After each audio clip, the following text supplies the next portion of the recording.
Hello guys, हम लोग इधर काम कर रहे हैं। ये दीपानंदा है, ये बिट्टूदा है, ये दीपू भाई है। हम एक गाना गा के सुनाना चाहता हूँ। एक गाना गा के सुनाएगा मेरे ब्रदर सुनाएगा। आप लोग सुनिएगा। মনে পড়ে রুবিরাই কবিতায় তোমাকে কত করে একদিন দেখেছি। আজ হয় রুবিরাই ডেকে বলো আমাকে, তোমাকে কোথায় যেন দেখেছি।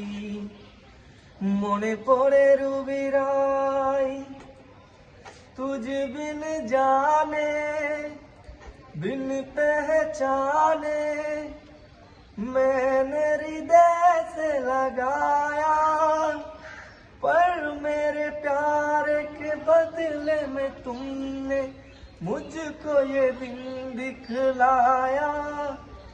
जैसे रुत मैंने